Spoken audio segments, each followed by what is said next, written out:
North and South Korea are only miles apart, but worlds apart in their politics. One is a brutal dictatorship, the other a thriving democracy. What caused the split? Find out in this video.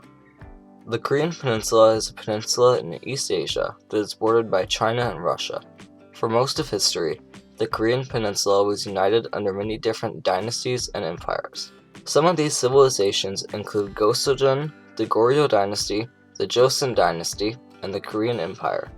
China had lots of influence on Korea over the centuries, with Korea borrowing the Chinese writing systems, religion, and much more.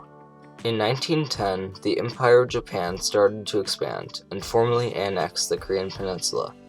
Japan had control of the Korean Peninsula all the way up until 1945, where Japan lost its empire and territories.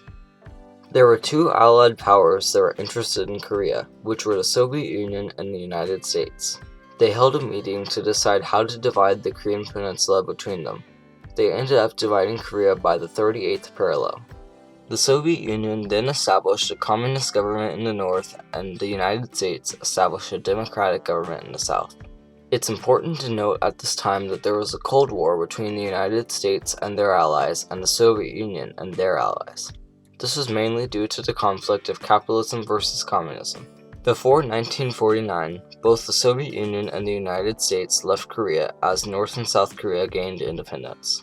In 1950, North Korea invaded South Korea with the goal to unite the Korean Peninsula under communism. Because of this, they had the full support of the Soviet Union. The North Korean army invaded most of South Korea and had almost the entire peninsula occupied. However, the United States then sailed around South Korea and took back Seoul from the invaders. With the help of the United States, South Korea regained all of their land and started invading North Korea. Over time, the South Koreans had almost all the peninsula conquered.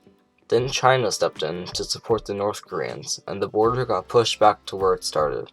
This war, known as the Korean War, ended, and the border barely changed. The Korean War lasted 3 years, and around 3 million people died. After the war ended, both Korean governments agreed to establish the Demilitarized Zone, or the DMZ. This zone acts as a buffer between North and South Korea. If you enjoyed this video and want to see more, please subscribe. Thanks for watching.